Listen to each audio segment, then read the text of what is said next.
educators, in which that the teaching learning modalities have been greatly changed from the traditional face-to-face. We have to change to virtual or online learning, and practical is the one that very markedly affected. We choose this topic because we feel that this is very good for us. Hopefully that this sharing session and with the various speakers from public and also the private universities can share with you. Is a mixture of young and also not so young lecturers that share their experience in dealing the teaching learning activities during COVID pandemic. As for the Malaysian Anatomical Association activities, we had one successfully organized one Malaysian Anatomical Association conference in September 2019 in Marina Putrajaya. And during this conference, we have elected new members of the Malaysian Anatomical Association committee members for the term of 2019 to 2021. During this conference, we also have planned two main events. The first event was supposed to be the Education Symposium, which was supposed to be held in Kelantan this year, October, in conjunction with World Anatomy Day. But unfortunately, because of COVID-19, we have to postpone this. The next plan for our MAA activity is the second Mech that's supposed to be in Johor next year. So we do not know yet whether this can be materialized, but again, we will see the COVID-19 pandemic trajectory. We will see how actually it goes, and hopefully the vaccine, with the vaccine development, we do hope that this can be materialized. So I want all of you to tune in, either the members or non-members, to tune in to the website, our website, www.maa.net.my, and also our Facebook. We have our Facebook, Malaysian Anatomical Association Facebook, and for the members, we will inform you from time to time via the email. And lastly, I do hope that you really enjoy this webinar that we try to organize for you for this year. And so that you find it beneficial and fruitful, and hopefully you can share with us later on with your views and opinions regarding this webinar via the website. Back to you. Thank you very much for joining us. Back to you all. Thank you, Prof, for your welcoming speech. So why are we concerned about the topic of this webinar? One of the biggest challenges the educators are facing now is how to conduct teaching and learning virtually during the pandemic. When the pandemic emerged, it stretched the whole world all of a sudden and affect every aspect of life with no one being prepared or ready for such a situation. The impact of the pandemic on medical education has been unusual, far-reaching, and presents unique challenges to medical schools. It is frightening to consider that probably nothing will return to the way it used to be, even when the pandemic eventually subsides. Therefore, we need to adopt a new educational system that will be safe, sustainable, and equipped for all kinds of unexpected scenarios in the future. Therefore, investing in virtual learning seems crucial right now, and it seems destined to be the method of future medical education. Please do allow me to give you some background information about MCO as an effective measure against COVID-19 spread. The Malaysian government has been vigilant on COVID-19 since January 2020 by expanding the travel restriction list and announcing the implementation of MCO commencing on 18 March 2020. The whole country has been put under 4 phases of MCO from 18 March 2020 to 12 May 2020. In response to MCO, the universities were closed for physical teaching and learning activities while implementing a comprehensive online teaching and learning approach to assist the academic staff. Online teaching and learning activities refers to the activities that take place in an internet-connected environment and also using the e-learning platform. Subsequently, we had a conditional MCO from 13 May 2020 to 9 June 2020. This is where the Ministry of Education Malaysia implemented online teaching and learning in all universities until end of the year. Therefore, all face-to-face sessions are not allowed in the universities. Following that, we are now in the second phase of recovery MCO until end of this year. However, Kuala Lumpur, Selangor, and Sabah are still placed under the CMCO until 20 December 2020. There's no doubt that the current pandemic has increased the focus on online teaching and learning in medical education, including the anatomy education. This webinar will explore the challenges faced by the public and private universities in anatomy teaching and learning during the pandemic, the students and lecturers' perspectives on anatomy teaching and learning, approaches to the innovation in anatomy teaching and learning initiated by these universities, as well as improvement in anatomy teaching and learning. Well, we are honored to have 4 anatomists joining us as the guest panelists today, 2 each from the public and private universities. Having these dynamic and insightful panelists may help us to identify promising models of quality education of anatomy during the pandemic. We have Associate Professor Dr. Tengku Murniwati Tengku Muda, who is the medical lecturer at Universiti Sultan Zainal Abidin, UNIZA, in Terengganu. UNIZA was first established as an Islamic college in 1980 and becoming a public university in 2006. Next, we have Associate Professor Dr. Madihah Rushaidhi, who is currently the Dean of Biomedical Sciences, Newcastle University Medicine Malaysia, or NUMED Malaysia. NUMED was established in Johor in 2011 as the Newcastle University UK International Branch Campus. The campus provides undergraduate degrees in medicine and biomedical sciences. Next, we have Dr. Choy, who is a senior lecturer at Universiti Teknologi Mara, Sungai Buloh, Selangor. The Faculty of Medicine, UITM, was first officially established in year 2002 at the Shah Alam campus. The Sungai Buloh campus was completed after 10 years in 2012. Therefore, all preclinical and clinical teaching and learning are conducted at the Sungai Buloh campus. Next, we have Dr. Jagadeesh Dhamodharan, who is a senior lecturer at the AIMST University. AIMST stands for Asian Institute of Medicine, Science and Technology. AIMST is a non-profit private university in Malaysia, established in year 2001 by a non-profit organization. This webinar will be divided into 3 rounds. In the first round, the panels will discuss on the challenges faced by the university in teaching and learning during the pandemic.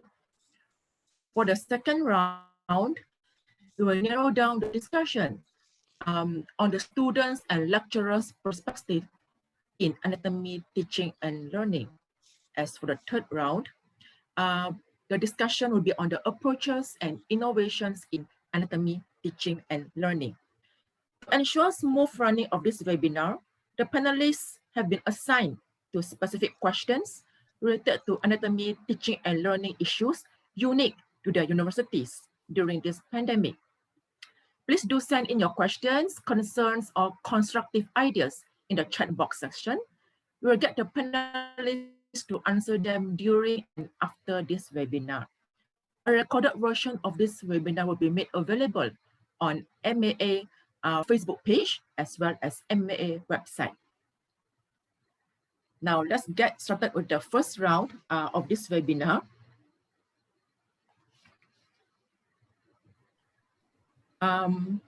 The first round is on the overall challenges in teaching and learning in the universities. To begin with, I would like to ask Dr. Murni, how would you compare the teaching and learning activities in UNISA before and after the COVID-19 pandemic? Thank you, Dr. Wong. Bismillahirrahmanirrahim. Assalamualaikum and good morning to everyone. I'm Dr. Murni from UNISA. Just extra info about UNISA. Our faculty, medical faculty, is considered quite young because MBBS program was just established in 2009 and the first batch just graduated in 2014. And our intake is just about 60 students per year. But even though we are not a big faculty, of course, there were significant changes in the teaching and learning activities in UNISA before and after COVID-19 pandemic. Before the MCO, all teaching and learning activities were done face-to-face, like other institutions as well. But once the MCO was enforced on the 18th of March, suddenly all activities came into halt and suddenly we have to stop all our face-to-face teaching activities. And soon after that, University top management, especially the academic division of UNISA, had to conduct several meetings to restructure the academic activities. They have to change the academic schedule or academic master plan according to the order or announcement from the ministry from time to time, where we have changed, or sometimes the order came based on the state of COVID-19 pandemic. For example, initially a new academic calendar, they have a few plan A, plan B, the teaching online for certain period, and then followed by normal face-to-face until certain period, because initially we don't know when the students are going to come back to campus. So there are a lot of changes in the academic master plan. The other main difference during the pandemic were the changes from face-to-face towards online teaching activities. Because after the MCO was lifted, students were still not allowed to come back to campus, and some academic staff remain work from home. So no face-to-face teaching activity was allowed initially. But now I think some clinical students are allowed to come back because they need the face-to-face clinical teaching.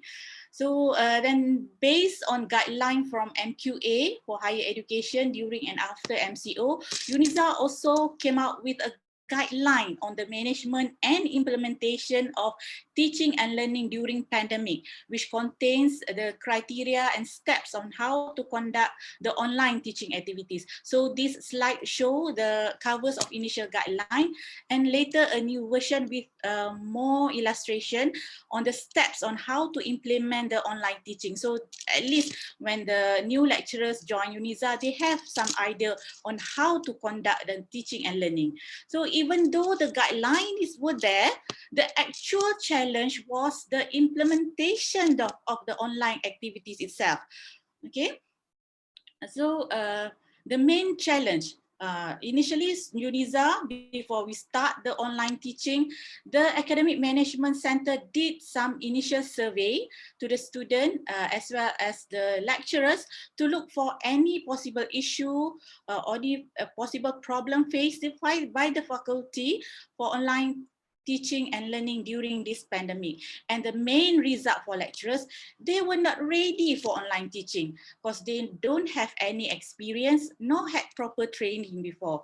So generally, they have inadequate knowledge and skill in IT. So some lecturers initially may not have an idea on how to utilize the online meeting platform. Yeah, they don't know how to conduct live or synchronized lecture, sharing the PowerPoint, to annotate, or even to record or interact online. So actually the main challenge is during this pandemic is to train the lecturer first. So following that, a series of training session, workshop on online teaching and learning were conducted for all staff. UNISA bought the Webex platform for official online teaching and learning. So before the session resume, academic session resume at the end of May, we have quite an ample time to train the lecturers on how to utilize the Webex for online meeting, as well as utilize our already available learning management system, or AIMST, which we call CLIP in UNIZA, where actually this platform, we can upload all the information, all the video as a resource for online teaching and learning activities in UNIZA. Okay, and before the real online teaching was started, we have a mock online session where the lecturer give the lecture online as a troubleshoot to look for any problems, and based on the feedback, they can do some improvement in implementation, the teaching on learning activities. I think that's all as an introduction for the changes in teaching and learning activities before and after MCO from UNIZA. Go back to Dr. Wong. Thank you. Thank you, Dr. Modi, for sharing the actual challenges at UNIZA Terengganu. For those who have just joined us, I welcome you. The MAA welcome you. Today we have the webinar, Transformation of Anatomy Education in Malaysia during COVID-19 pandemic, Virtual Learning, Teaching and Practical. It takes two to tango. Well, Dr. Madihah, as an educator of Mech, I understand that Mech is an international branch campus of Newcastle University, UK, whereby the course structure in Mech is designed to be parallel to that in the UK. I believe you and your colleagues are facing different kinds of challenges. Would you mind sharing that with us? Okay, thank you, Dr. Wong, for the introduction and question. Assalamualaikum and good morning to everyone. It is indeed a great honor for me to be here today to share with the rest of the respective panelists. Just to add to the intro fact, although Mech is fully established in 2011, our first cohort of MBBS students actually started in 2009. So this means our MBBS program began at the same time with UNIZA. However, since Mech campus at that time was still on construction, so all of our first batch of students did their studies in the first few years in the main campus, UK, and that's until 2011. Since then, all of our 5 years programs are conducted fully in Mech campus, Malaysia. Right, so let's go back to the question. Dr. Wong is correct. I do believe that we have a slightly different challenge once the pandemic started in Malaysia. We are not too worried, thankfully, about providing resources online, because ever since our establishment, Mech is completely equipped with a recap recording facilities where all our lectures will be automatically recorded each time we deliver them in the lecture halls or all of our seminar rooms where all the recordings are, facilities are available. And the students may also access these recordings or view them on their own time, from our virtual learning platform, which we term the MLE, or Medical Learning Environment. So this has been established and has been our practice for a while.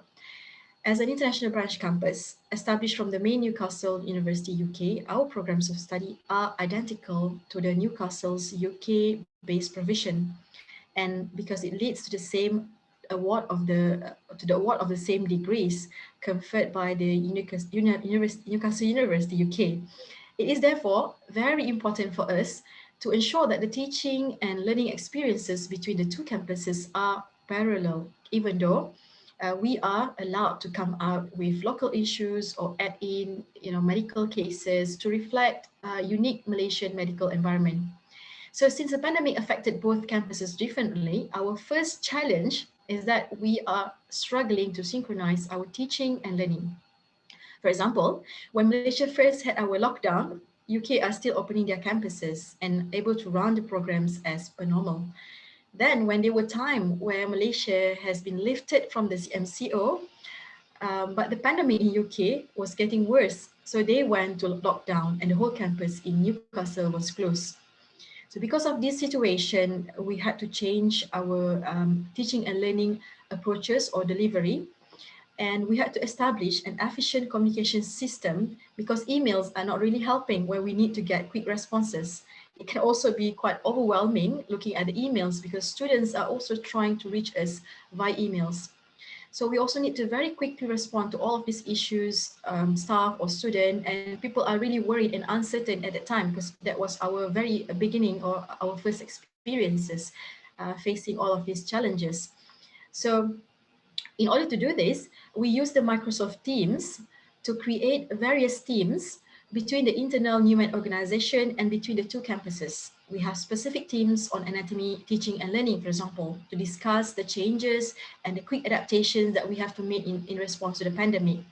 The Microsoft team is really useful because it has features where we can actually chat or create a group discussion, just like WhatsApp or Telegram. And also we can immediately call or conduct video calls and even use that to deliver lectures with the students and allow file sharing, just like the Google Docs, where all team members can amend or edit the files that shared in that Teams. So it speed up the communication very much, and we save time from having Zoom meetings or call people from time to time to discuss our problems and challenges. So since this impact is different between the two campuses, our case leads also need from time to time review the learning outcomes, and together we have to decide independently from the main campus in terms of our mode of delivery. So the case leads and the teaching team will decide whether a lecture or a seminar or a practicals are to be pre-recorded, or what we term as the non-synchronous, or to do it as live session, or what we term as a synchronous online teaching. So when we are in our MCO or recovery phase, some of our lab practicals are allowed, but we cannot do everything present in person or as a physical delivery. So again, we need to choose and review our learning outcomes. And in this case, again, it might not be the same situation in our main campus in UK and vice versa. So we need to deviate or be a bit independent in terms of our mode of delivery because of the different situation. The second challenge, so that was the first challenge. So the second challenge for us being an international branch campus is the time difference itself. So due to the 8 hours time difference in the time zone between Malaysia and UK, we found that it is challenging to do shared live sessions between the campuses. And this was always the issues before, but with COVID-19 or the pandemic, people had more things to do. They had to prepare a lot more online resources compared to before. So this is even much more difficult. We also had to put a stop on our student exchange program, and this has impacted us a lot because having students from both campuses to exchange or to come and study and spend their time in different campuses is always our best strength, and what the students say that they really enjoy this opportunity. And also it is like a testimony of our equal standard and quality across the campuses. Because this is always what we can say to our external examiners, for example. But this year, since we cannot do this, so this is one of the challenges that we are facing. And since we are having a number of international students, again, with the time zone difference, it is quite challenging for us because our students are basically all over the world. We had to carefully adjust the timetabling and adjust for the live classes, for example, to start the earliest would be from 2:30 p.m. onwards, and we have to finish a bit late in the day to accommodate this challenge. But sometimes, despite all of the timetabling adjustment, we still have minority of students, for example, who went back to their home country in the States or Russia or elsewhere where the time zone difference are so great that it's just impossible for them to attend the live sessions. So for these students, we need to ensure that all of our materials are ready, and we even record each and every live sessions that we have so that our students, especially the remote students, will also have access for these materials. So those are the two main challenges that we face in UMAD as an international branch campus. Okay, thank you, Dr. Wong. Madihah, for sharing the challenges at NUMED Malaysia. So it is interesting to know that NUMED has pre-recorded lectures even before the pandemic started. that will certainly ease the burden of the lecturers. Dear participants, you may pose any questions to the panelists using the chat box. You'll get the panelists to address these questions during and after the webinar. All right, I would like to ask Dr. Choy from UiTM. You are teaching at UiTM, which has 250 students per batch. And that number is considered a huge number in whether public or the private universities.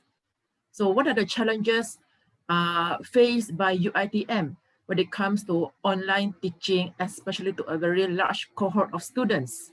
How do you and your colleagues cater to their learning needs? Yeah, Dr. Choy. Yeah, thank you, Dr. Wong. Well, good morning, everyone. I'm Choy from Universiti Teknologi Mara. Well, UiTM is one of the biggest public university in Malaysia with 35 branch campuses. Now, in Faculty of Medicine, we have around 250 students per cohort, which may come up to a total of 500 undergraduate medical students in year 1 and year 2 in Sungai Buloh campus. And on top of that, we also have the postgraduate students. Well, during the first phase of online teaching, which was during the MCO in March, UiTM, so UiTM conducted a survey among the lecturers and students on their perspective on the online teaching. So from the survey, so these are the top 3 challenges faced by UiTM in general. So number 1, of course, internet. So there are a bunch of students with no Wi-Fi connection. So they have limitation in data. So in addition, they also experiences low battery and poor connectivity. So for those who stay in the city, it's fine because they can connect to 4G and 5G. But for those students who are staying in rural area, they're really unable to connect even to cheap connections. So as the result, they are unable to attend live lectures and they are unable to download any lecture materials. So from the survey, so 30% of these students experience this internet connection problem, and UiTM think that this 30% is quite significant in a way. Now, secondly, the students they are also a group of students from low social income group. So which means they either don't have the laptop or they have the laptop, but they have to share within so many other family members in the family. So they heavily depend on the handphone for any kind of online lectures. So not to mention, they also have the financial problem to purchase the extra data. And the third challenges is one thing that we never forget. So it's the psychological impact to both students and also lecturers. So the student itself, they feel very interrupted in the home environment. They feel that they don't have a proper space to study, they cannot concentrate, and they feel isolated, and the group discussion is very difficult to be conducted. Now, we lecturer, we also feel stressed in a way. So initially, we are not very equipped with the ODL. For example, we are not sure what kind of platform is suitable for our lectures and how to practice the practical in the effective ways. And there's often interruptions on the timetable. Well, for all of these top three challenges, UiTM acknowledged these challenges and appropriate approaches has been taken to deal with this situation. Well, a Student Affairs Division of UiTM established Student Welfare Committee and identified these students who have problems with ODL. So UiTM provide additional internet data and UiTM also supply laptops to the students who are really in need. Next, UiTM also recognized the psychological stress from the students and also the lecturers.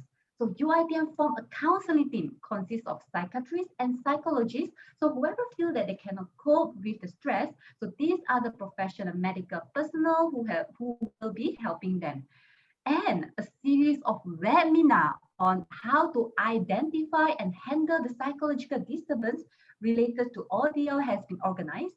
Email on quick tips on how to handle the emotional stress has been circulated frequently, and our timetable has been stretched to allow ample time for the students to study and the lecturer to prepare. So in conclusion, I feel that all these challenges has been acknowledged, effort has been taken, and continuous improvement was made during subsequent phase of the online teaching from the MCO, CMCO, tier RMCO now by UiTM. With that, thank you very much. Back to you, Dr. Wong. Thank you, Dr. Choy. Let's move on to Dr. Jagadeesh from AIMST University.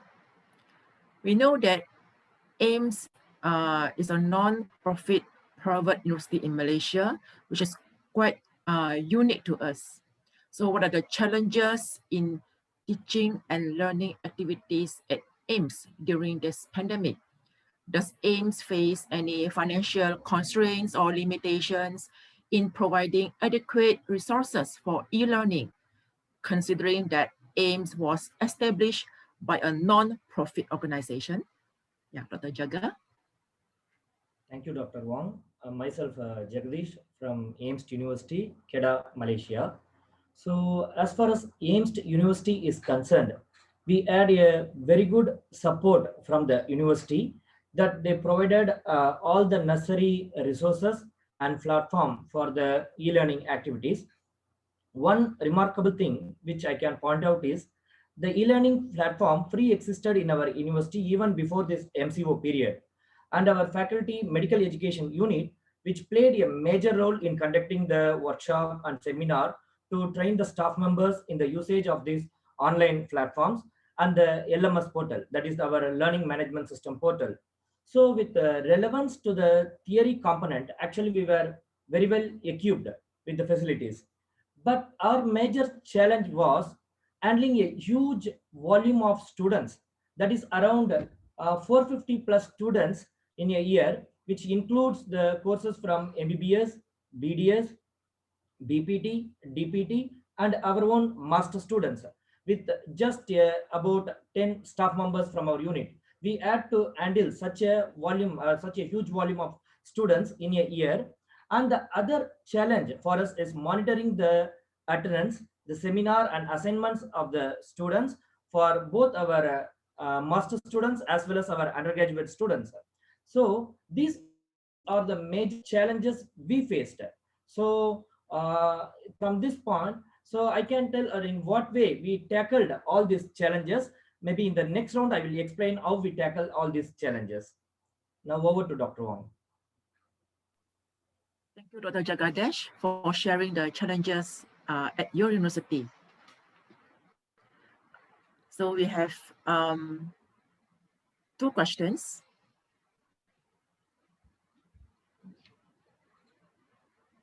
From Dr. Sandip. Dr. Sandip is asking the assessment during the COVID-19 pandemic, as well as Encik Muhammad Ramli, who is also asking the same questions. So may I direct these questions to Dr. Murni? What are the assessment in teaching and learning during the pandemic? Thank you, Dr. Wong. I think we are going to have another webinar, I think later on, probably to focus more on the assessment. But just to give some idea on what UNIZA did is because of this pandemic, so all the assessment also was changed into online. As I show you before, I tell you before, we have a learning management system, which we call CLIP in UNIZA, where we can put all the resources there, as well as the assessment. So basically, the exam unit, we can put all the MCQs, all the diagrams for the OSP, for example, all the essay question, PPQ or SEQ, in the CLIP platform. We put it like a real exam paper. Then, but we don't open that for student to view until a certain period. So on the exam day only, the student can log in CLIP. They can open the exam paper, the virtual exam paper. Then they can answer it online within the CLIP itself. So we have certain duration for this exam, and all the exam coordinator will really monitor the students. So during that time, if in lecture, they can switch off their webcam, but during exam, they have to on their webcam so that at least we can monitor whether the student is cheating, looking in somewhere else, or they really answer the questions. So for anatomy, we have MCQ, we have SCQ, we have OSP, where they identify or the label structures. Everything will answer online in the CLIP system. And the marking also, this, after the exam, the lecturers are allowed to browse or log in and browse through all the answer, and we mark all the papers online. So this is something new for the lecturers as well. But yes, we learned a lot, and then in doing all the assessment online. But later on, we also know that there are some other alternative assessment, not really like written or the actual exam. We can do other things. I mean, they have a lot of alternative assessment nowadays. Okay, thank you, Dr. Wong. Thank you, Dr. Murni. We are now in the second round of this webinar. I would like to ask questions pertaining to the faculty that has anatomy teaching and learning in terms of the challenges faced by the faculty, as well as the faculty, lecturers, and students' perspectives on anatomy teaching and learning. We would like to ask Dr. Murni again. Do you think that the students are able to follow through the entire online teaching and learning sessions at UNIZA? What are their views on anatomy teaching and learning during the pandemic? Dr. Murni? Thank you, Dr. Wong. So we also did ask some feedback from students, which showed that most of them could follow through the entire online teaching and learning session. This showed that the training really useful in preparing the lecturers to conduct the online teaching. Pertaining to the lecture, Bendy, the anatomy online lectures were good, efficient, and well accepted by the student. They prefer to continue this online teaching because they worry about their safety during pandemic. But there is a small number of students who could not attend the synchronized online teaching session due to poor internet connection at that time, because sometimes, for example, during this rainy season, the internet connection may be interrupted. Okay, so to overcome this problem, all teaching sessions were recorded, and initially, direct recorded video were uploaded in an e-learning system or CLIP UNIZA for the student to view. But later, when the students said that they need to use a lot of data to download the video, the recorded lectures were saved in Google Drive, and only the links were provided in CLIP to minimize the data usage by students. So, but since I mentioned about the data usage, just to add on what Dr. Choy mentioned earlier, UNIZA also provides some financial support. They gave a free SIM card with unlimited data for 4 months, or financial support like 120 ringgit every month for students who cannot afford to buy the data. And for a few students from low socioeconomic status, when they don't even have laptop, UNIZA helped these students with around 1.5K to buy laptops. Okay, go back to anatomy teaching and learning. Otherwise, all the resources like lecture notes, supported or related documents were uploaded in our CLIP, okay, which are readily available for the student. So those students can access all the academic information and notes from this e-learning platform anywhere or anytime they like, especially when they miss the synchronized class. Apart from CLIP, where students have no login, we also create a WhatsApp group within lecturers and students. So any problem, immediate action on information can immediately impact to the student. Okay. As for the anatomy practical, for the time being in UNIZA, YouTube video for demonstration and practical session were uploaded in CLIP.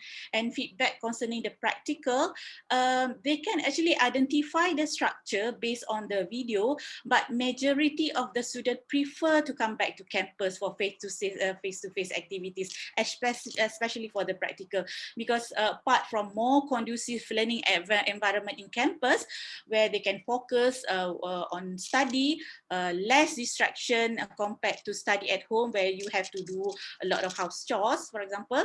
So they have they prefer face-to-face practical for better understanding by studying year structure.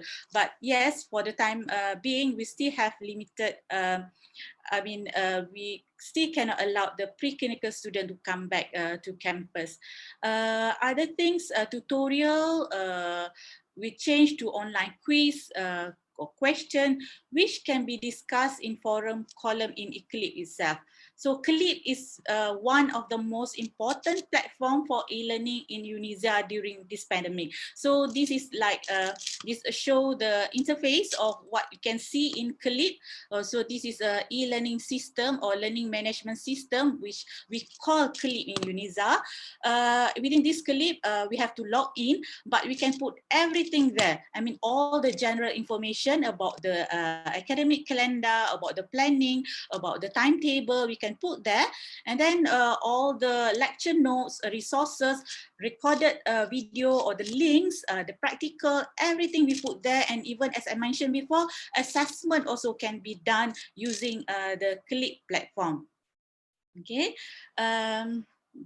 And just to highlight the one that I mentioned before, news was highlighted in Berita Harian dated November 8, when almost 8,000 UNIZA students received free internet data plan. So even though we cannot run away from the teaching online, we have to find a way to help the student. Thank you, Dr. Wong. Thank you, Dr. Murni. Thank you for sharing the students' views at UNIZA, as well as the integrated platform Collect, which is very useful for teaching and learning. All right, the same questions I wanted to ask Dr. Choy. Can you describe the lecturer's perspectives on online anatomy teaching and learning? As a lecturer, do you think that you have received adequate training and support for online teaching and learning sessions from the faculty during this pandemic? Dr. Choy? Yeah, thank you, Dr. Wong. So before the pandemic, this is how UITM carry out the anatomy teaching. So in terms of theory, we give lecture in the lecture hall, and for the practical session, for the gross is conducted in the anatomy dissection hall using and models, and for histology practical using microscope. But during the pandemic, this theory and practical classes is substituted with the online distance learning. Now, this is what we lecturer thinks on the, this is what our lecturer think for the online distance learning. Now, for the online theory lectures, we think that in the context of delivering the theory, we think it's fine because there's still a suitable platform for us to deliver the lecture. It's just that instead of lecture hall, we deliver in a suitable platform such as Webex, Google Meet, and so on. And some of the students, they actually like it because they can replay and they can study at their own pace, anytime, anywhere. It's okay in terms of delivery of the theory, but in terms of the non-verbal communication for the online lecture, it has the disadvantages. So let me give you some examples. Now, for the face-to-face, it allows the non-verbal communication, and it's quite easy to pick up students' body language. For example, let's say the student is frowning. We think that this student may not understand certain part of the lecture, and that is the part that we need to elaborate further. So let's say during the lecture, the student nods the head. That we think that okay, the students understand this part of the lecture, and therefore we can move forward. But during the online lecture, the screen itself is the barrier. So during the lecture, we cannot see the students. And some of the students, they don't have webcam. We are unable to read the students' body language. Even you tell some anatomy jokes in between, and since everyone is muted, you don't get the immediate response. So social interaction is very lacking. So that is in terms of the theory lecture. Now, when it comes to anatomy practical, we really think that that is the biggest challenge. It's very difficult for us to carry out a virtual practical session, which has a similar effectiveness compared to the conventional practical using cadavers. Now, for example, in the face-to-face practical, the three-dimensional visualization of the organ or structure is possible. So we lecturer can explain better in terms of relation, for example, the relation of the cords of the brachial with the axillary artery, and we can show the real bone on the articulation and the movement itself. But for the online practical, it reduces in the understanding and the three-dimensional visualization. So virtual practical sessions still have a lot of limitations. Now, for example, visualization of the size is not possible. So students won't be able to visualize the real size of the liver, for example, which is the largest internal organ until the C1 in the cadaver. So they are also unable to feel the texture of the certain structures. So these structures, such as the artery, vein, nerve, tendon, they are very different in terms of the texture. So they are the students will only appreciate when they feel the texture in the cadaver itself. So we feel that the cadaver is the best silent mentor. Our human anatomy exists in three-dimensional, and we lecturers still feel that cadavers is the best tool in offering the three-dimensional visualization in terms of size, relation, and texture of the human anatomy, which really helps the future doctors to be in understanding the human anatomy subject. Yes, I acknowledge that some of the audience did ask about how do we conduct this practical session. Yeah, therefore that I wish to share in my during my third round of my sharing. Well, Dr. Wong, you also asked like whether or not we receive adequate training for this OTL teaching in UITM. Definitely.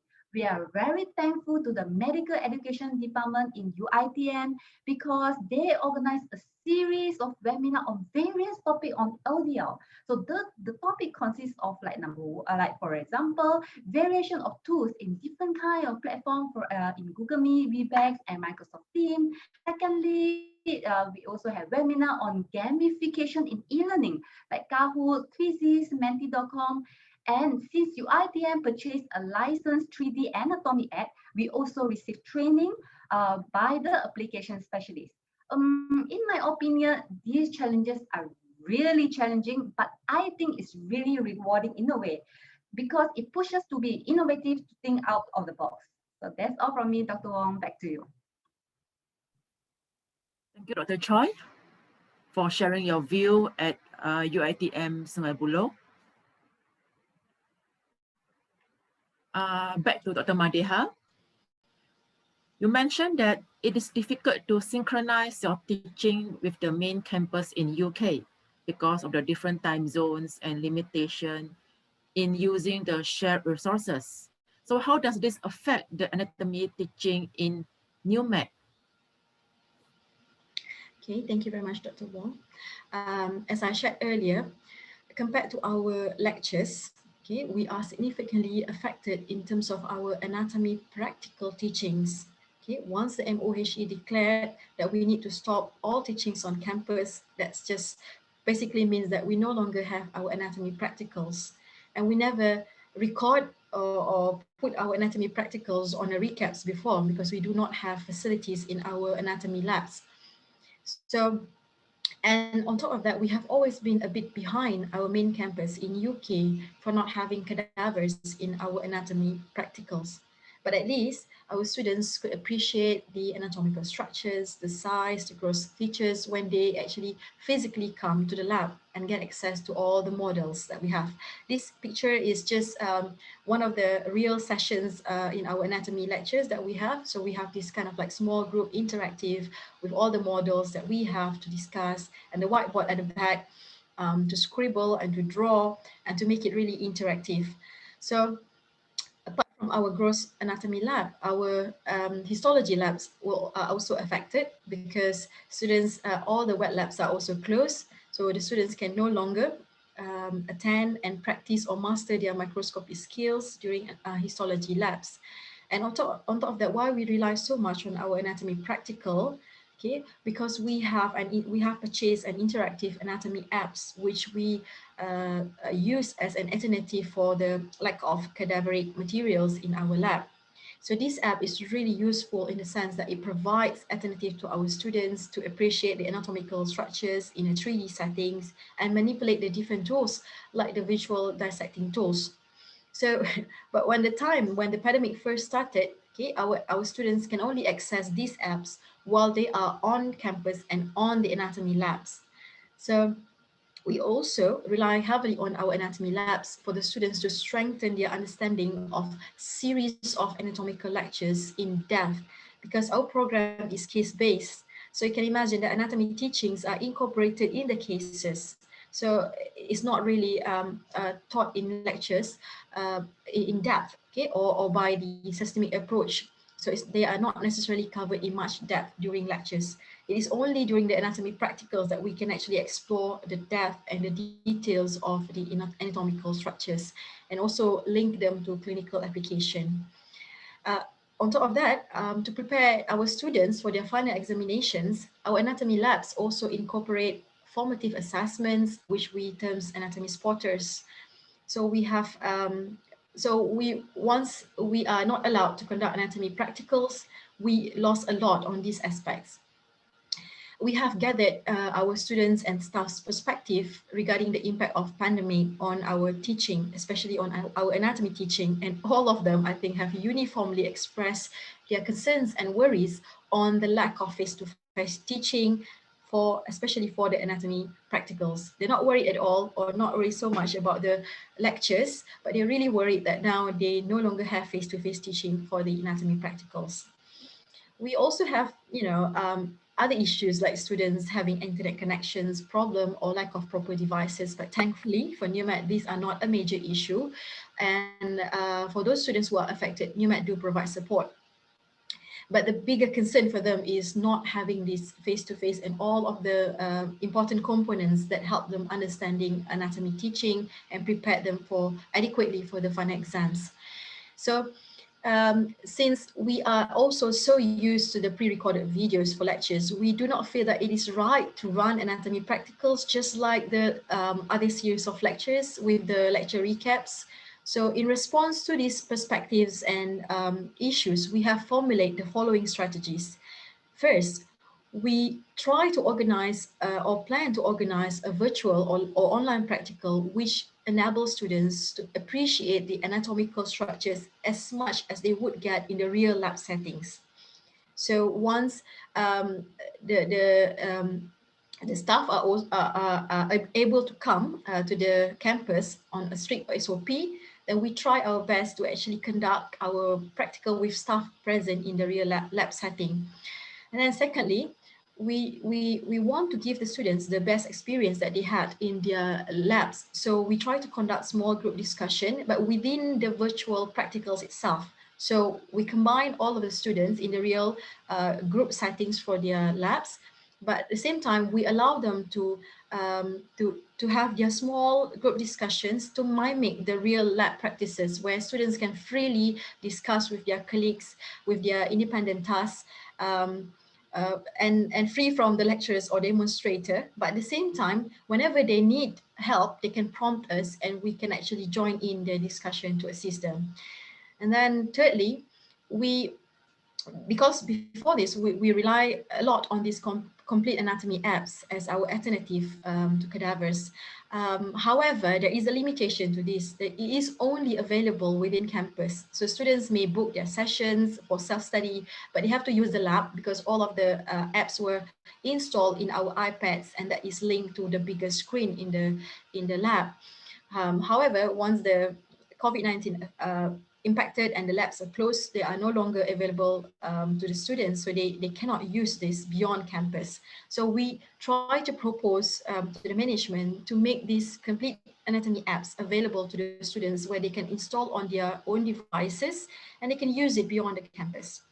And finally, we know that students appreciate the anatomy lab very much due to the assessment or the quizzes that we created in the forms of spotters. So we try to conduct our spotters online to increase the engagement, okay, during as part of the practicals, online practicals, and serve as a formative assessment in the same setting that they will get during their face-to-face anatomy practical.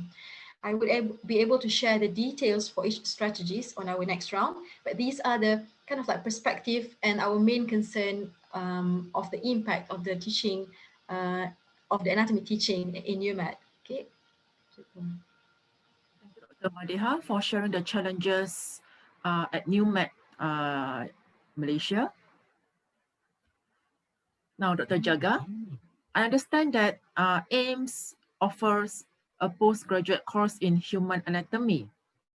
In the middle of pandemic, what are the challenges of teaching anatomy to the postgraduate students that require higher level of competence compared to the undergraduates?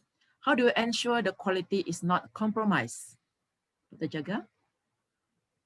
Yes, Dr. Wong. This was another challenge for us in maintaining the competence of our postgraduate students. And actually, we were looking into all aspects of ensuring the quality is not compromised. As I have already mentioned in the previous round, we had adequate training in the online teaching and assessment. And this online teaching assessment was almost similar for both the bachelor students as well as the master students. But for our master students, we add the extra components like the weekly seminar, and they add their research work. So we actually use the platforms like LMS, that is the Learning Management System, Zoom, and the Safe Exam Browser, and even the WhatsApp group. We use the Zoom platform for our master students for the lectures, tutorials, seminar, and for proctoring of online examination that we did only for the undergraduate students, because our postgraduate students had the face-to-face examination since the strength was less. And we use the learning management system for uploading the PowerPoints, then assignments and quiz, as well as we uploaded the recorded Zoom videos into the LMS. So that the students can view into these recorded lectures at their convenient time when they want to go back to the lectures. So this is one advantage of recording that is one advantage of posting the recorded video in the LMS. Then that is our apart from this, when you look into the other areas, our element coordinators, the system coordinators, and the postgraduate coordinators proctored the ongoing LMS and as well as the Zoom session. So our major challenge was actually the practical sessions. The practical session for both the bachelor students as well as the master students, they were very badly wanting to use the face-to-face practical session. So, and another thing I can highlight here is our PG seminar and the research work, which is something specific to mention here. Usually at the regular time period, we will conduct our PG seminar by providing the seminar evaluation form with proper rubrics, and the students will be presenting the seminar, and at the end of the seminar we add discussion and the questions will be posed to the students, and the students will be answering back to our questions. Now our challenge is we were pushed to combine all these elements together in the online seminar assessment. That was really a very big challenge. So to handle this issue, actually we used three major platforms. One, we used our mail accounts through which our PG coordinator actually mailed the online evaluation forms well in advance. Then the two, we used the Zoom platform for conducting our seminar. So during the Zoom seminar, to have an utmost face-to-face experience, sometimes the students used to have their video presentation on. Then at the end of the seminar, we add the discussion and the questions were posed to the students in the Zoom session. And third, if there were more questions and if the students could not able to answer the questions within the given period of time, then the students has to find the answer for this question, and this question and the answers will be posted in the WhatsApp group, which we have created solely for this purpose. Then at the end of all this process, again we will evaluate the evaluated online form will be mailed back to our PG coordinator. This is how we handle the seminars for the PG students.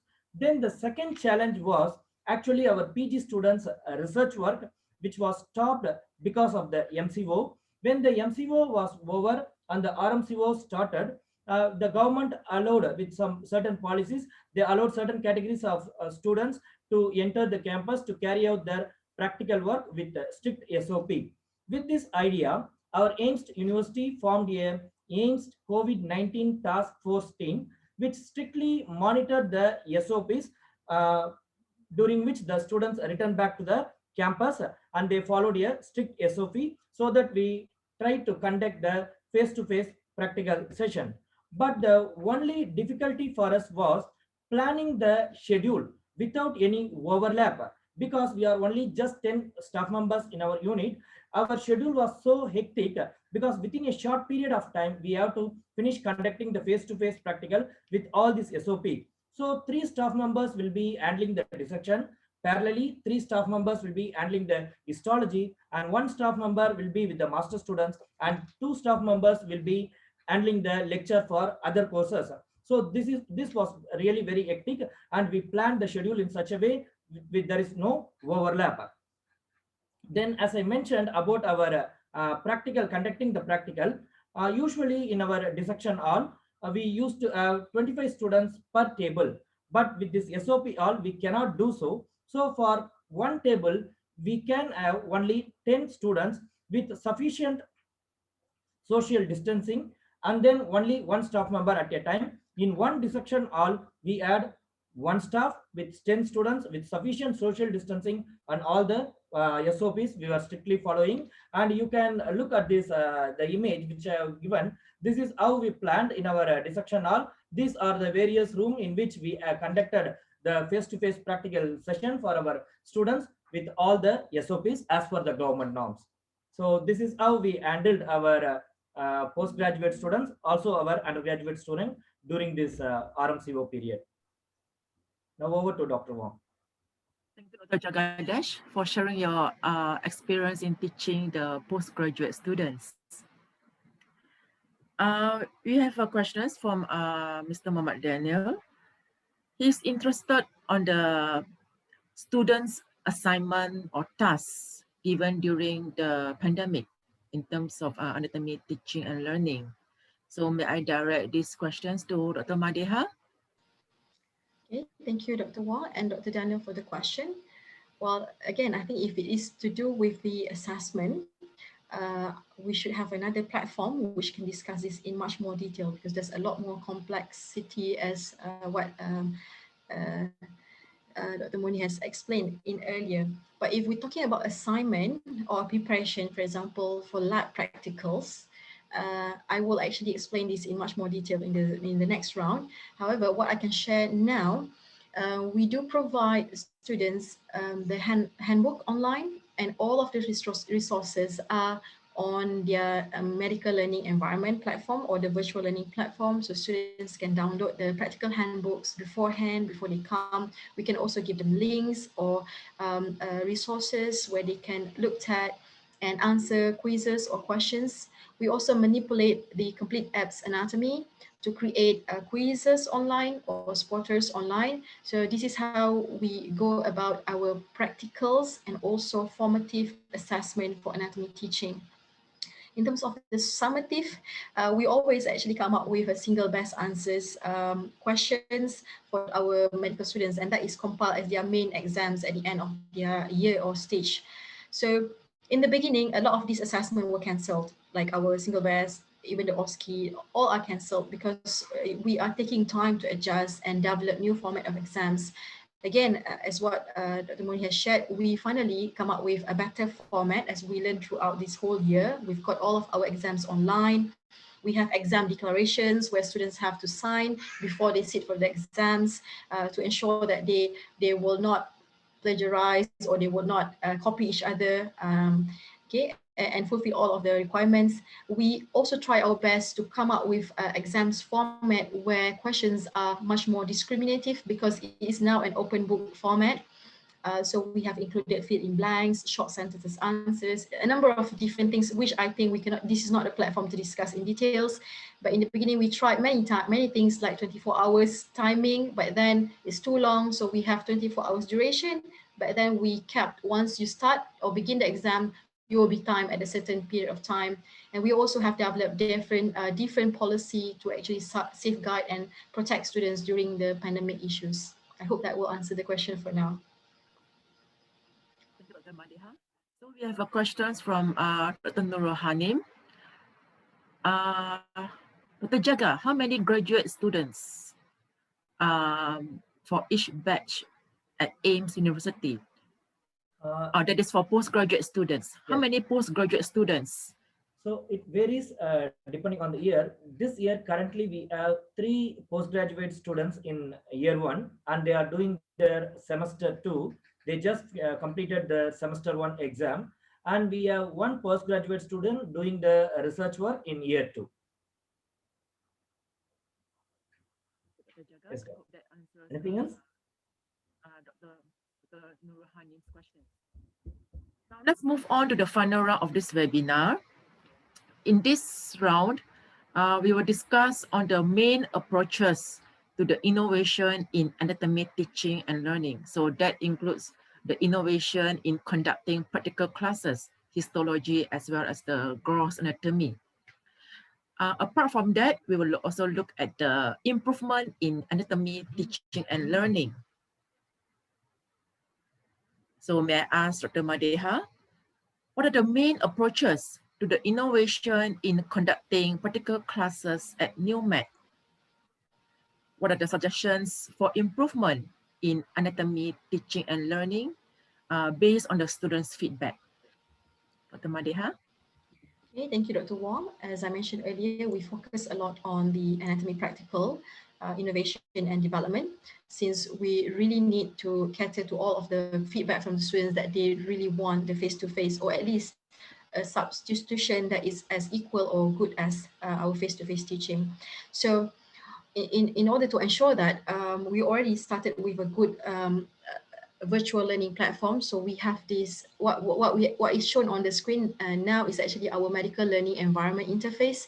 So this is from a staff perspective, but as a student, what is important is for them to view their resources. So there is a box there where they can click on and view their resources according to each year. Since we are case-based studies, then you can see that all the cases will appear once the students click and choose. So once they click on the case, we ensure that all of our materials are deposited in each of these cases. So if I go, can we go to the next slide? If I go to the specific case here, for example, this is case 9, you can see the details of the leads and the description of the case. On the right side here, you can see all of the materials that we uploaded before the lab. So in terms of the lab preparation, we ensure that all of the resources are deposited in the MLE at least 48 hours before the sessions, the live sessions, I mean. Okay, so not all of our anatomy practicals will be live sessions. Some of them are conducted as non-synchronous sessions. So we just send the materials and pre-recorded videos when they are straightforward or short and simple anatomy practicals. But if we think that these are quite challenging practicals, we will really do it on online or synchronous mode. So what we did, we include the pre-laboratory links. Okay, so this is a picture of my colleague, part of the steps or preparation to do the pre-laboratory links. I think he was capturing the images of the brain models, and sometimes we just do it right in the lab. Okay, so the students will get access to this link, and they get to study and they get to orientate themselves of the whole lab settings, or what we're going to do of the activities before the lab. And they've got a tutorial link which give them areas that they need to focus on that relates to their case and also the clinical application. And they also get their anatomy practical handouts where they get to actually do before they come to the lab on their own or individual basis. Okay, and during the lab itself, this is how we conduct our anatomy practicals. And we thought that this is actually, based on the feedback, this is probably receiving good responses from the students so far. And in future, even in 2021, if we are having the same issues of not having face-to-face, we thought that this can be continued. So what we did, we have a live setting from the anatomy lab by the staff. So the staff position themselves on stations where we would normally do that during our real face-to-face anatomy lab. So you can see all the models and all the settings are there, and the staff will online, and we will start with our a small introduction because they already had their pre-lab recorded videos. Then we will set up using Zoom breakout rooms. So there is a link here that I provided for those who are not familiar with breakout rooms, which you can explore on your own time later on. But on the top part there, there's my picture. I'm trying to actually create how many breakout rooms that I want. So that depends on our real setting of our lab group. So normally if we have about 40 or 80 students, we will split them. We have up to about 100 plus students nowadays. So we can have different sessions or timing, but per group, we can actually make it small, like 5 people in one breakout rooms. So in that way, they get to do their small group discussions, okay, on the same platform of the Zoom. Once we set the breakout rooms, they will be directed or automatically channeled to their individual group discussions where they can discuss among their peers, independent of us. But they can actually raise, there's a function for them to actually prompt us if they need help, then we can actually join any of the group discussions and assist them. So we acted as virtual demonstrators, just like in the real setting that they like in the face-to-face setting.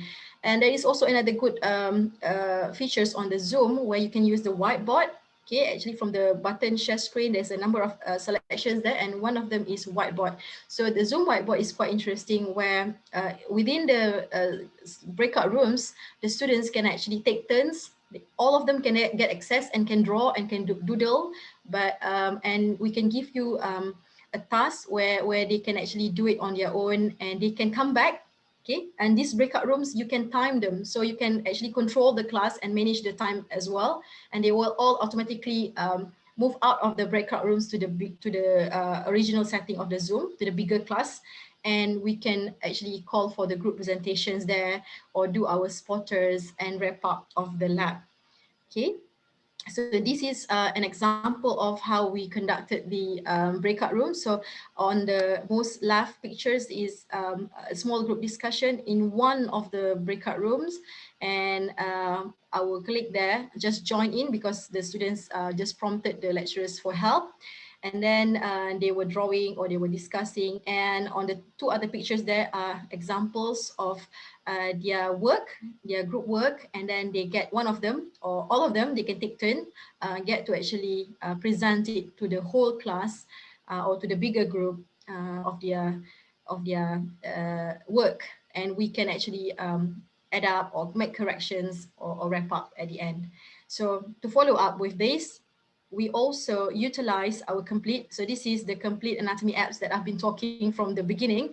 So this is quite useful apps for us. I think we've got a number of different types of apps, but we found that this is one of the most useful one where we can actually annotate the 3D images. We can switch it to different setting. We can actually make them as quizzes and highlight the different parts of the diagram and allow students to do this interactively during the virtual labs, or they can take this out beyond the lab as their post-lab exercises where they can submit or just do it on their self-study.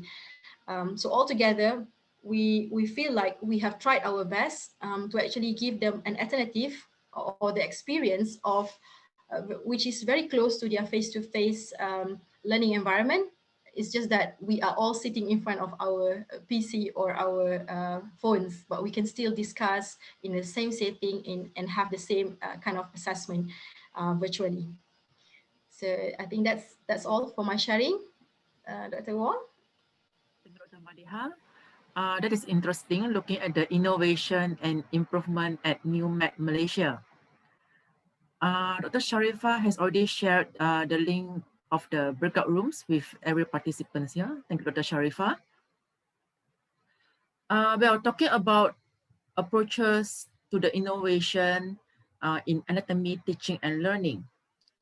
Dr. Choy, as a young lecturer, what innovations have you done? Are these innovations contributed to the development in anatomy teaching and learning? Apart from that, what is your opinion on students' knowledge, attitudes, and skills after having gone through this online teaching and learning? Dr. Choy? Right, thank you, Dr. Wong. Well, for the theory lectures, we upload our recorded lecture in YouTube with a privacy setting. So we give the recorded lecture in the form of YouTube link so that the student don't really have to download the lecture materials. So this is to address the data storage problems and also the internet connection problem. So in addition to that, we also give some quizzes after our lectures. So for practical wise, we actually carry out the virtual practical with variety of activities. So usually our practical is 2 hours. So for the first hour, we actually provide the students with YouTube link with the recorded demo on the gross and so histo. So for the gross, demo was taken using cadavers in anatomy lab by the lecturer in charge. And for the histo, we took the pictures of the microscopy slide and record the demo as well. So for the second hour, since we have like 250 students, we actually break them into smaller groups facilitated by one lecturer for each group. So in each group, there are variety types of activities which has been carried out. So for example, we have a small group discussion where a direct interactive students will be easier. So in addition, we also play game-based kind of discussion where we had Kahoot, quizzes, Mentidoco, and etc. Next thing I would like to show you about this one. If you look at this Cerebrum short video here, so this is what I did during my practical class. So we are actually maximizing and utilize the tools in the online platform. So if you can see in the video, this is actually an Annotate Tool. So what was done was cadaveric picture was shown with a list of the structures on the right where we want the students to identify them, and all the students can use this Annotate Tool simultaneously. So we can see their labelings and we can see like how many of them can identify this correctly. So this actually encourage a large skills participation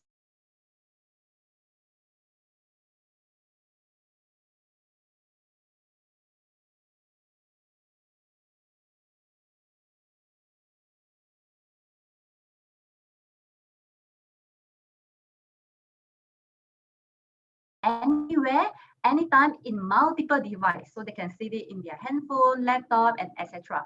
So this is very user friendly, and the students itself can choose what kind of body systems or what kind of layers of the structures that they wanted to see caters to their needs. So other than this lecture and practical, we are also aware that communication barrier does exist. So we overcome this by creating a Telegram channel between the students and lecturers. Well, we prefer Telegrams versus WhatsApp because of various reasons. So number one, because Telegram is a centralized communication. So we can broadcast information, we can upload the announcement, fast and video, everything under one app itself. And secondly, this Telegram has additional benefits compared to WhatsApp because whatever file that you upload or the view is actually stored in the cloud and they don't have to download it. It's not like WhatsApp where whatever video that you click and to play, it will automatically store in your handphone or laptop. So this is to address the students with the storage problem. And in addition, Telegram you can up the video up to 1.5 gig, and WhatsApp can send around 100 megabytes of video sizes. And Telegram is also low in data usage, and it spends about only half of the WhatsApp data. So next thing is the Telegram can cater a very large group of people. WhatsApp, they can cater up to 250 students, and Telegram can cater up to 5,000 students. And this is very suitable for UITM because we have a very big number of medical students. And lastly, the privacy of handphone number is also protected because in Telegram, they don't reveal the handphone number. So with that, I've concluded some of the approaches that we use in anatomy department in UITM, not only for anatomy lectures and practical, but also for the communication wise. That's all from me, Dr. Wong, back to you. Thanks, Dr. Choy. We have some questions for Dr. Madihah. The first question from Dr. Sharifah. How many demonstrators or lecturers are involved during each small group discussion?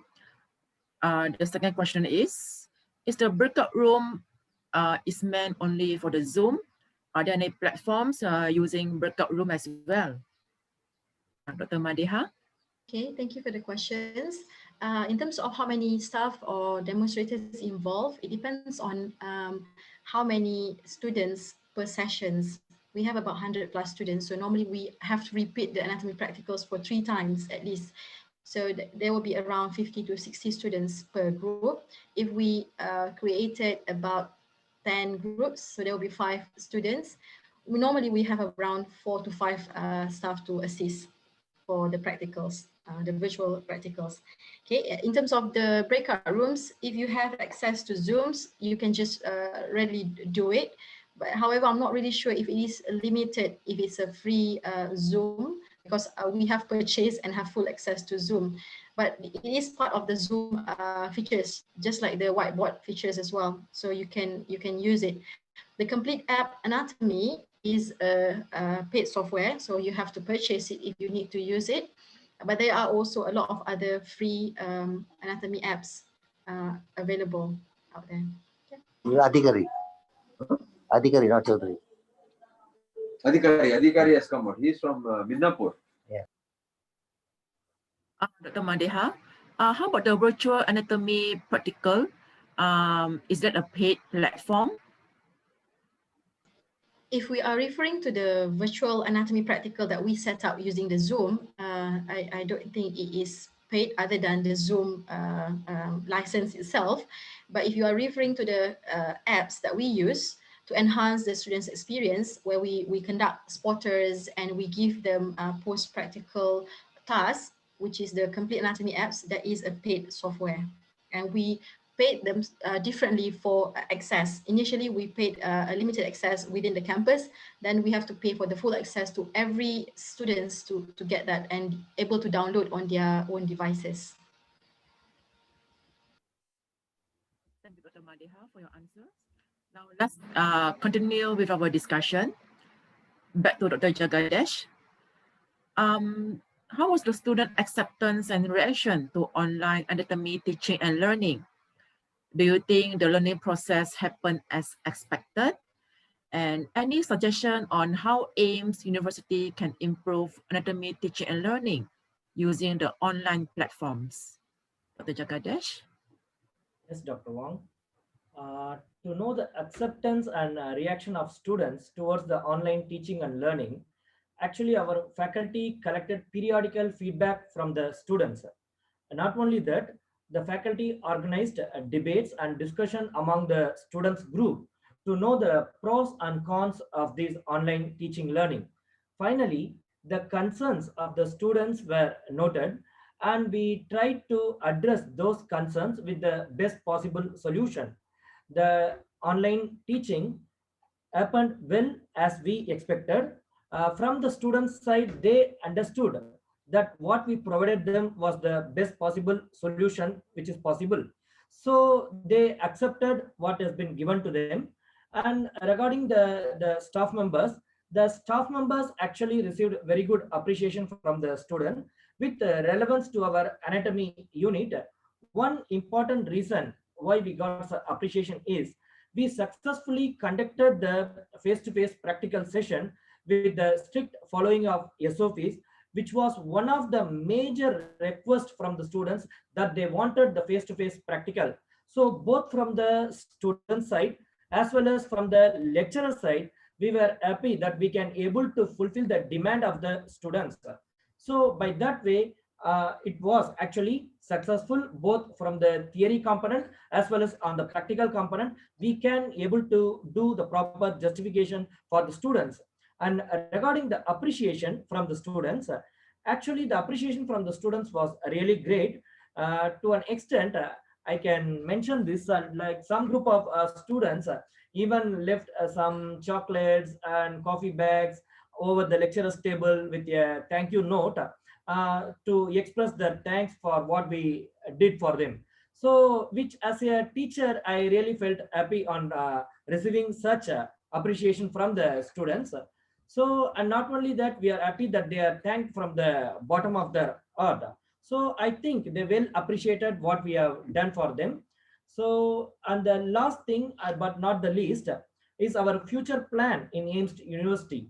Though this time we could able to conduct the practical successfully face-to-face with the SOPs during the RMCO period, but considering the future needs, and maybe some unexpected situation like this, we are in a process of planning to buy the anatomy softwares like the 3D anatomy or complete anatomy. So this will further enhance the quality of teaching in our university. Thank you, Dr. Wong. Thank you, Dr. Jagadeesh, Yes. for your input. One last burning questions for Dr. Murni. In this pandemic, it has certainly made everyone becoming digitally literate. Although we deliver anatomy lectures and practicals through online platforms, but it will not be able to replace traditional experience, traditional classrooms, and excitement of having hands-on experience in the practical classes. With some limitations in regard to resources, how can we ensure the quality of our medical graduates in terms of anatomy-related competencies, skills, and professional behaviors of your students at UNIZA? Dr. Murni?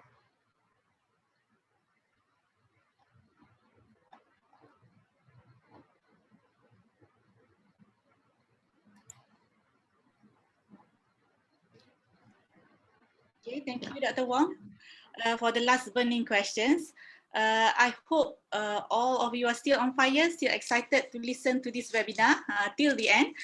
So first and foremost, let us pray that this COVID-19 pandemic will end very soon, inshallah, and we can resume our face-to-face teaching activities like usual. To answer these questions in general, I think everybody must agree that online teaching include the lectures, tutorial, PBL, already cater for the cognitive part in education, especially the knowledge part in anatomy. So our main concern is to ensure the achievement of the learning outcome for the skills and values in order to develop a competency in medical student, our undergraduates.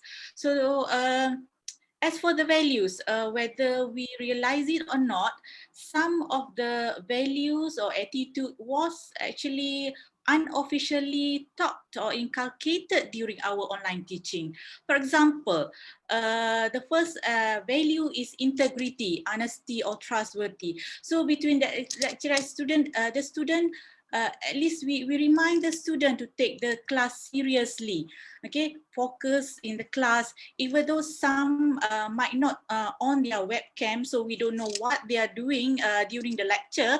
They might on the online class and then do something else. But with this integrity, honesty, we told them just stay focused, even though we don't know what you are doing now. Focus on the study, okay, not cheating, especially during the assessment. So these are good values that we can inculcate in students. Other things like maintain or respect the privacy, maintain the confidentiality, especially during sharing all information in social media, because nowadays students also like to share. Maybe their intention is good, but they need to honor the property rights such as copyright and patency, or the confidentiality of the information, which means that not all info can be shared on the social media. Okay, so we might remind the student on and off on this ethical value. Okay, other things like communication, for example, even verbal and written. Maybe verbal, we can talk, we can actually maintain our verbal ethics, but during written, because sometimes we use all the mobile apps like WhatsApp or Telegram, how you conduct your ethics in communication, asking the lecturers. It's not like you're asking your friend using all the short forms, because sometimes we don't really understand all the short form used by the students. But this is all the things that we can inculcate, or without realizing, we already inculcate these values to the student during our online teaching. Okay, as for the skills, the psychomotor skills, I think we shouldn't be too concerned about it, because students still have more years in clinical phase to develop all these competencies. Even in UNIZA, I think as other places also, the clinical students actually can come back during their clinical phase. They can come back in campus because they really need hands-on or face-to-face training session to develop their clinical skills. So may I suggest, once this student, this cohort of students come back during their clinical year, maybe we can conduct some short course or anatomy revisit for those students who don't have the opportunity to go to the lab, see the real cadaver. So why not, when they enter a clinical phase, we take just a few days or a few hours in certain weeks for them to come back, visit the lab, have the opportunity to see and look at the cadavers and see all the specimens which they don't have the opportunity during the online teaching. Okay, there are a lot of web-based application, mobile application, 3D anatomy, virtual reality, we have augmented reality. Nowadays there are a lot of web-based innovation, but some institutions may not have the luxury to buy these apps. There are maybe some limitations. Students can only access the apps in campus, so we can look for other alternatives. So there are a lot of online videos, YouTube on clinical, how to conduct a clinical skills, examination or procedures in clinical, where the student, when they see this video, they can actually apply what they learned, apply the anatomy knowledge. For example, maybe just a simple video on how to conduct the auscultation, so they can apply their surface anatomy knowledge on where to put the stethoscope to listen for the heart sound in each valve, for example, or measuring blood pressure, so where to feel for the radial pulse, and then you can study about the cubital fossa to put the stethoscope, etc. So I think we can still probably find out these links for the student and share with the students, so that they can have an idea on how to apply or how to have some idea to develop the competency later on. Last but not least, I think it's simple, practical, interesting, and it's very feasible, is the body drawing or body painting. Okay, which can provide the guideline for the student to apply what they learn, especially related to surface anatomy. Well, like shown in these slides, we might not expect the student to color their whole body for the dermatomes, like shown in this one, but at least they can paint their hands just to show the cutaneous innervation of the main nerve, median nerve, radial nerve, the ulnar nerve, so that they, when they draw, then when they color, at the same time, it actually applied the knowledge. So it actually developed the clinical competency for the student. So next slide is also showing the example of body painting. It's quite fun. You can just ask students to take a water-soluble marker, draw the cutaneous innervation or trigeminal nerve on the face, or like this one, the branches of facial nerve, the facial artery there. So it's a fun activity to be done. It's not impossible for you to give some guideline for the student to practice it at home. And at the same time, the student can actually develop, okay, even an interesting, and it's quite effective to develop anatomy related competency. I think that's all a suggestion from my side. Thank you very much, Dr. Wong. Thank you, Dr. Murni, for sharing your thoughts and your suggestions. So we do hope that the medical graduates will be competent enough, although having e-learning during their preclinical years. We do have one question from Professor Dr. Morley Naidu, UM.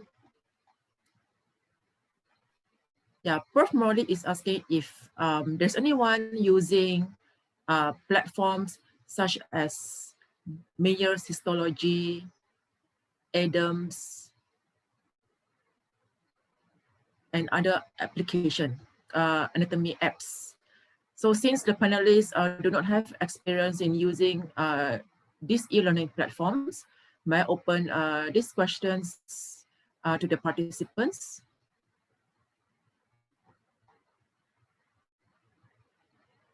Yeah, feel free to share your ideas or your experience in using these anatomy apps.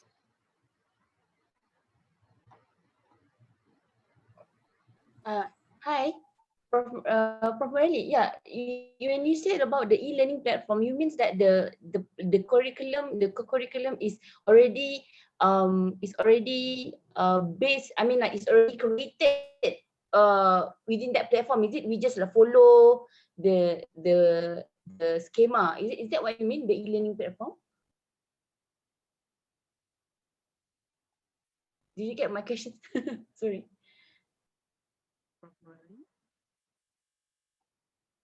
Yeah, so, the e-learning platforms like Choy, Adam, Mayor, Teknologi. Yeah, anyone having experience using these e-learning platforms?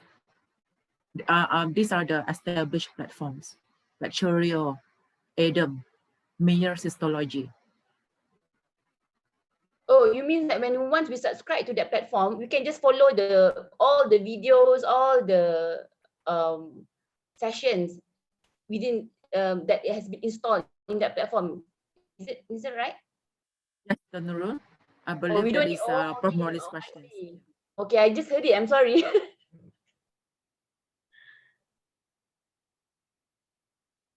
So anyone else? Do you have any questions for the panelists in terms of challenges, innovation, and improvement in anatomy teaching and learning?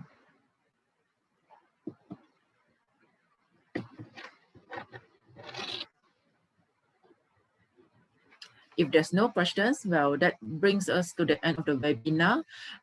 Before that, I will now share the QR code of MMC CPD point for all medical practitioners registered with the Malaysian Medical Council. Kindly scan this code using your smartphone through MMA events apps for CPD point claim. However, if you do not have the MAA events apps, you will still get the points provided that you fill in the registration form for this webinar.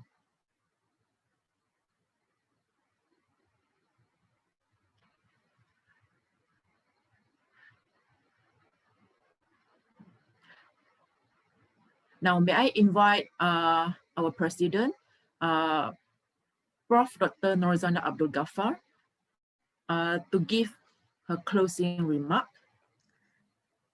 Okay, thank you very much, Dr. Wong.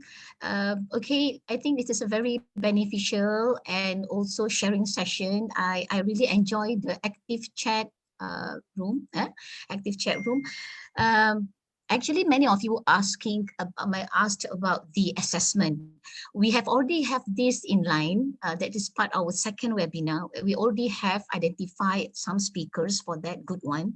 And hopefully that you stay tuned to our secretary MAA. You have to do it at the website, www.maa.net, and also via the Facebook for the event. Yeah, so just get alert. And for the members, we are going to inform you via the email. So the assessment is actually part of our activities for the second webinar. So do not worry. So just wait for it. And as a closing remark, thank you very much for your patience and also your presence in this webinar. And we do hope that we're going to see you again in this sharing session. Okay, thank you. Thank you, Prof. Norzana. May I kindly request everyone to turn on the webcam for a group photo. So this photo will be posted to MMA Facebook page as well as our MMA website. Thank you, everyone.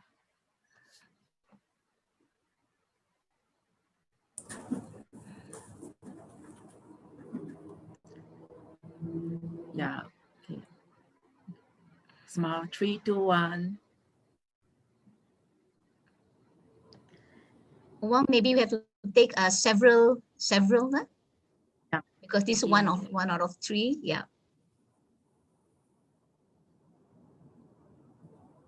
And the second page. Not on the second page. Ready?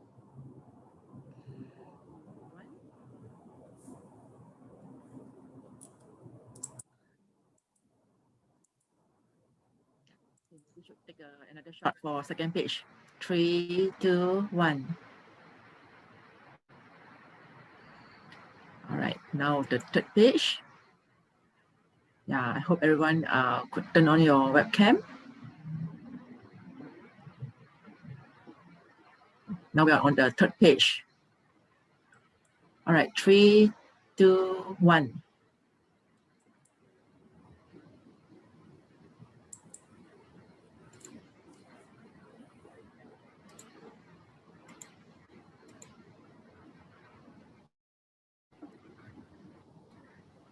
Okay, thank you, everyone. Wong, can you please put the QR code again? Yeah.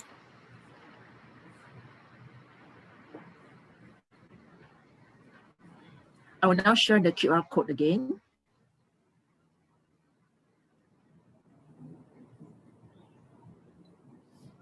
Yeah, kindly scan this QR code using the MAA events apps for CPD point claim.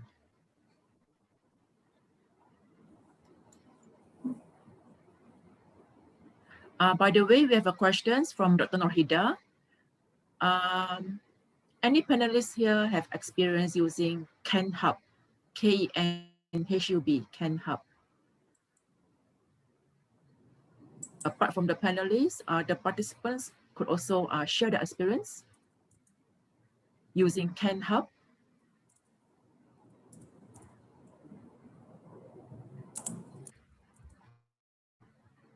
I haven't have experience with KenHub, but I explored a lot with KenHub. I think it's very good in terms of the session, the presentation, the what you call it, the explanation. I think is very good. Like if the anatomy, our department can actually subscribe to that, I think it's a very much help for the lecturers and the students as well.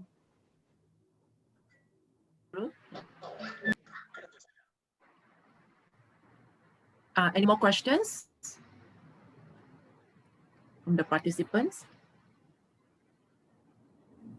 So if you have further questions, you could ask the panelists through email or post it to our MAA Facebook page.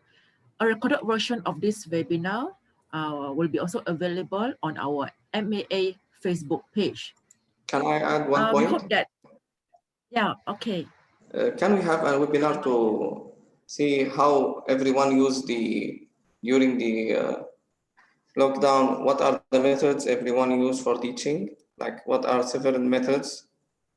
So everyone will have an idea, maybe new idea of conducting online classes. Yes, Dr. Mahir, you're asking about the methods of teaching anatomy during the pandemic. Am I right? Yes. Do you have, okay, may I address these questions to maybe Dr. Murni? Yeah.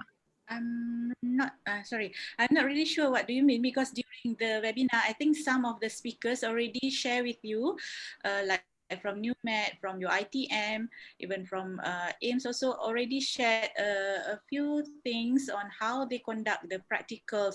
I think the lectures is not main problem. We can just use an online platform to give lecture online. Just use whatever you prefer. You can use Webex, you can use Zoom, Google Meet, and then you can even have a pre-recorded video on PowerPoint whatsoever.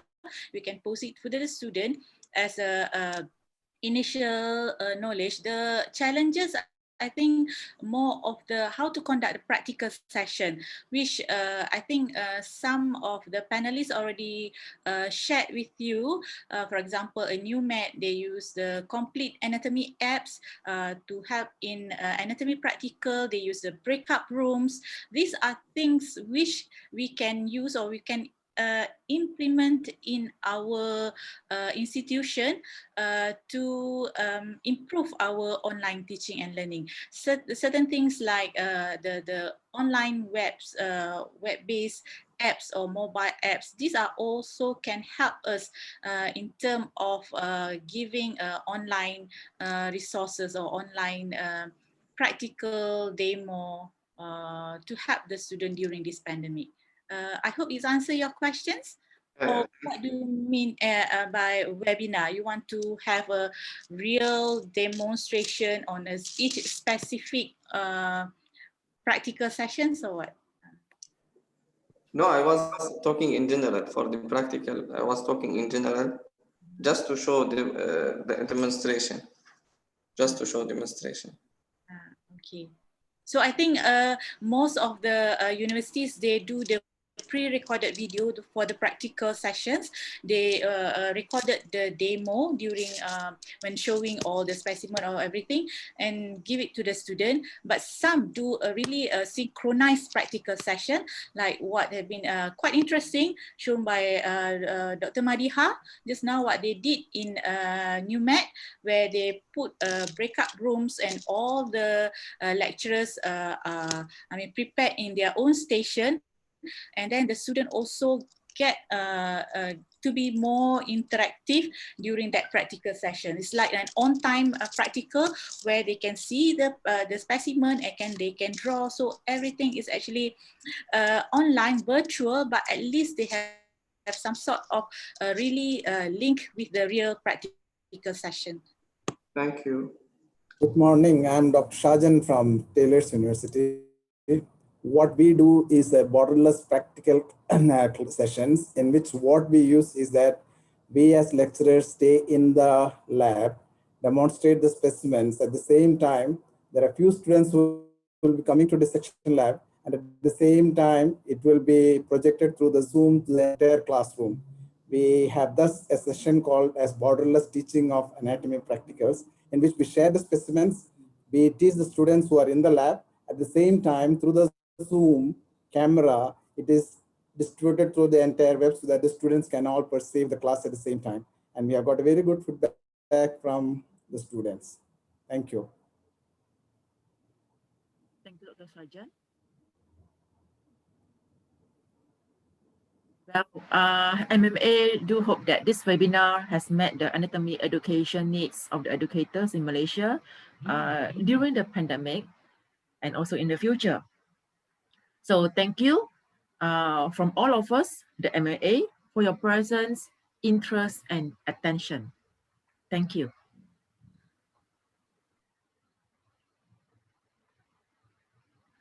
Thank you so much. Thank you, everyone. Thank you, everyone. See you in the next webinar, inshallah. Inshallah, thank you. Thank you very much. Thank you, everyone. See you in next webinar. Yeah, thank you, everyone. See you. For the speakers and MA members, please stay. Thank you, madam. Most welcome, Shanas. Thank you, Prof. Yes. Thank you, Yes. Yeah, Hanim, thank you.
for the MAA committee members and also for the for MAA committee members, can you please stay? Okay.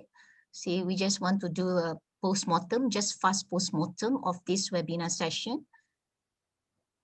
For the rest of the participants, thank you very much.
Okay, I think it's just left because I have put the rest in the meeting waiting room.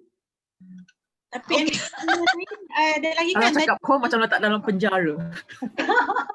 Okay, Razif,